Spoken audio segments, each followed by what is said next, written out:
Hi, I had a few disasters just trying to get set up, but welcome. So it's Margaret Hadfield at the Artist Shed, and just some inspiring little art sessions. That's all this is about, to get you into art, whatever your form. So it happens that I'm doing portraiture today, mainly because I want to get this painting finished, which I started years ago, and I wasn't really happy with it, and I'm still not happy with it. So I've asked my sitter Catherine to come in and help and to assist. So things have changed since it's probably, I don't know, 3-4 years ago that I started this one, and so she's changed. My style has changed, everything's changed, so I need to change the painting as well. I've got 2 days to finish this, so that's putting myself under a little bit of pressure, but it's okay. Pressure helps me get it done, I suppose. So yeah, welcome. It's a bit colder today. Now, so I chose Catherine. I'll just get back from the painting. I might be able to bring that across a little bit further, about there. So yeah, we can see you. I can't see you though, so that's a bit of a problem. I need to see you to paint you. So basically, Catherine is an author of how many books? 10. 10 books now. Oh my goodness! And how many of them are military history? 7. 7. 7. Okay. And three others that are non-military history. So basically, I've called this painting "Telling the Stories," which is what you do, and you really do tell the stories, and good and bad, mostly sad, because well, there are bad and sad. there are a lot about war and loss, and many years ago. Or you saw something, was it on a gravestone? I'm not forgotten. If someone tells my name. If someone speaks my name. Mentions my name. Mentions my name. Yeah, yeah. So that's kind of what you do, is you tell the stories. About dead men. Yeah.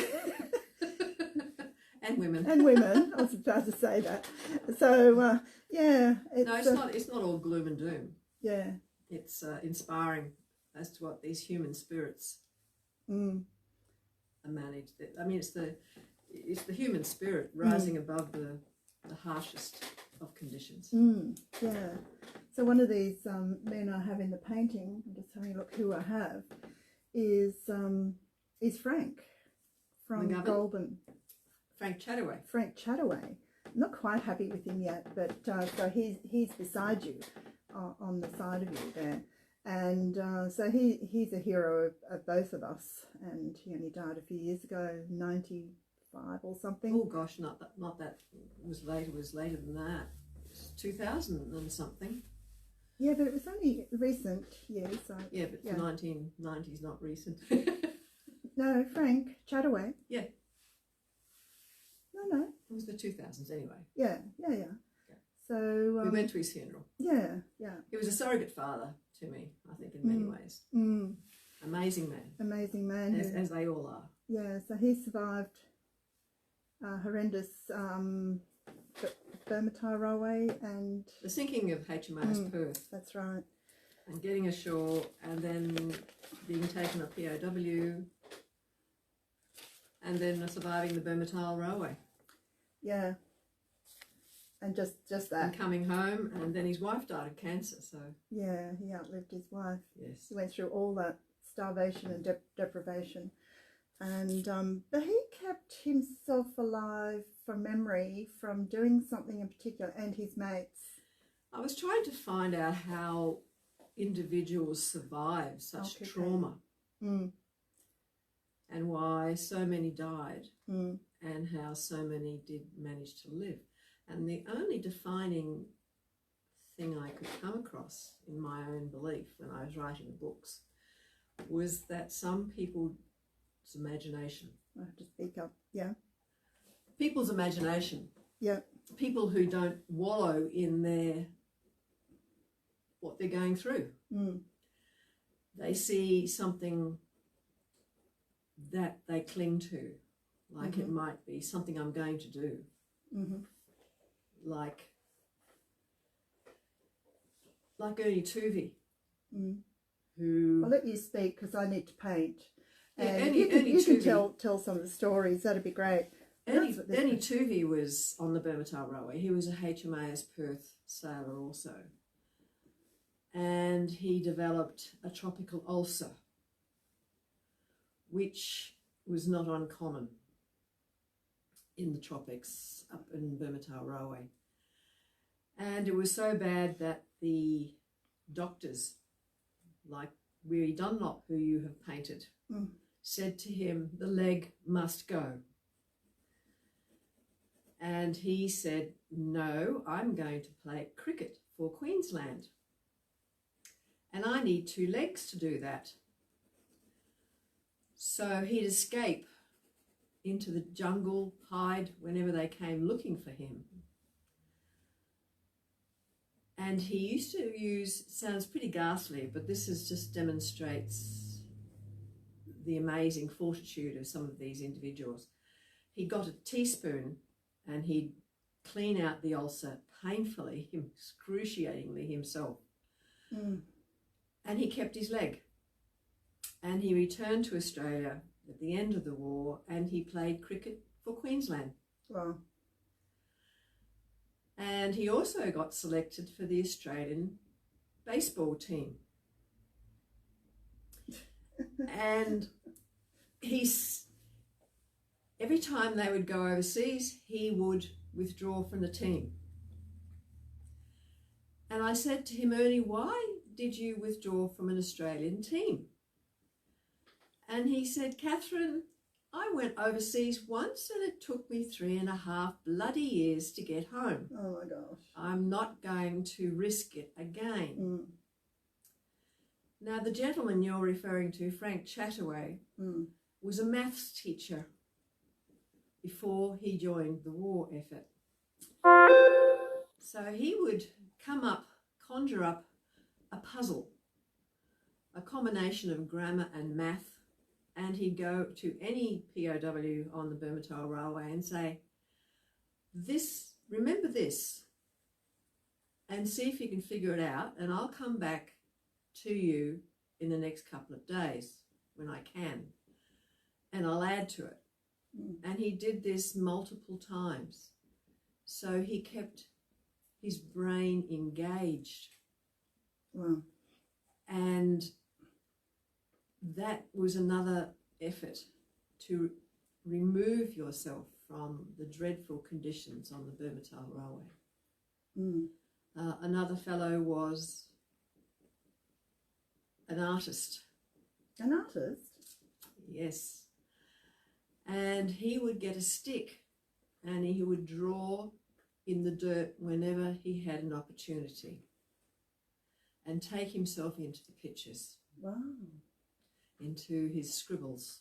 He had no paints, of course. He just had a stick and the dirt. But he would draw. And he was quite an artist. When he came home, he sold quite a few paintings and wrote a few books. Don't know his name. It's just stumbling on my brain at the moment. It's a bit early in the morning for someone who's been up late writing. I'll think of it. Another fellow had spent his boyhood and his teenagehood fishing from the Bustleton Wharf in Western Australia, where they caught gardy fish. And he just imagined himself fishing. He'd get a bit of string and he'd make something out of a hook, stick a bit of rice on it, and if there was any water around, he would throw it into the water. And you'd say, there were no fish in that water. And he'd say, it didn't matter. I just pretended I was on the Bustleton Wharf fishing. Yeah. And the first thing he did when he returned to WA was get a fishing rod. And he spent the night on the Bustleton Wharf fishing. In fact, he never went home. He said, I lay down on the wharf as the moon rose. Everybody else had gone home. I just looked at the moon, felt the wharf under me, and I cried. Oh my God. So these sort of stories do affect you somewhat. Yeah. And you take them on board. And they could, I mean, there's so many sad ones, but you can't get laboured down by the sad stories. You've got to. But you do.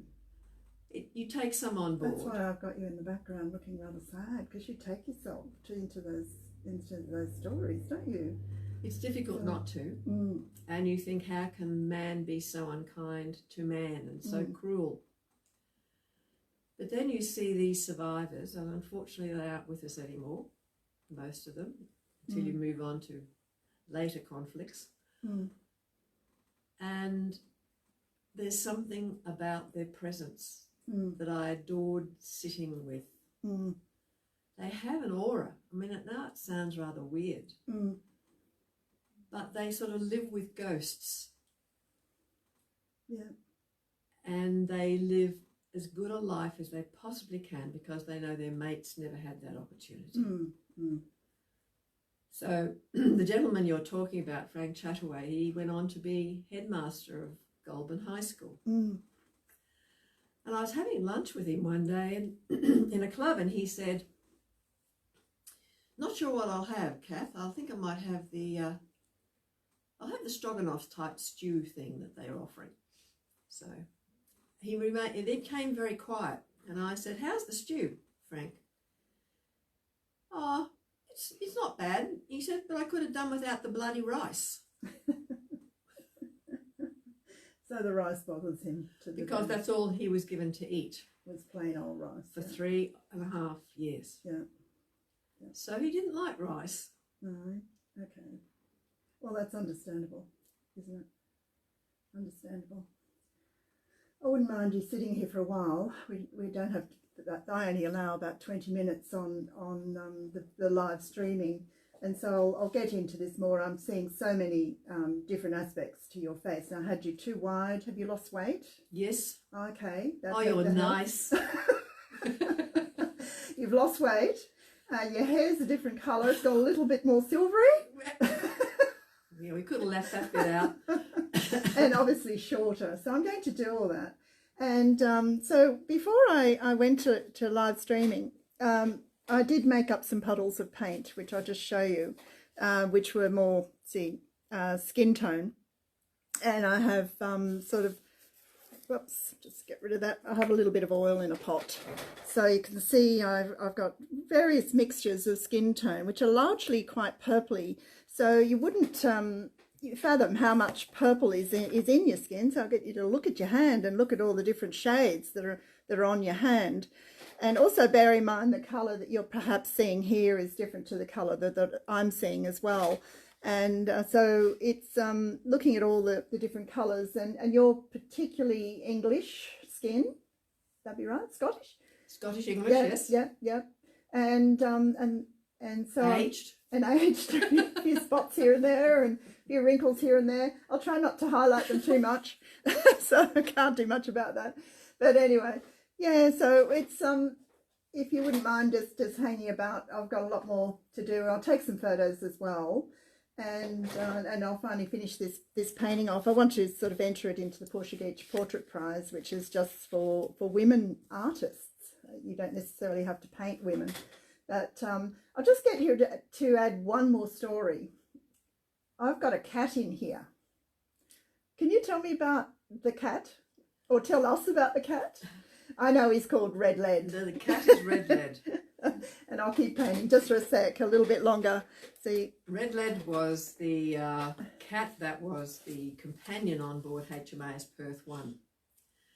In those days, they didn't mind the occasional pet, and one of the sailors brought a kitten aboard, and the captain, the executive officer, hated it, but the captain rather liked it. So the kitten stayed, but tipped over a paint pot, and got covered in it, and therefore was referred to as Red Lead.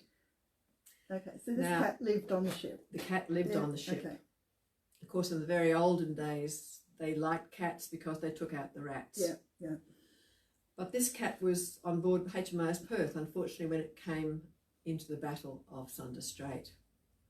And when the ship was sunk, unfortunately, Red Lead perished along with hundreds of sailors. So for some reason, the cat seems to take the imagination more than the sailors. I did write an article for a newspaper about this, and someone wrote to the editor and said, "Oh, the poor cat."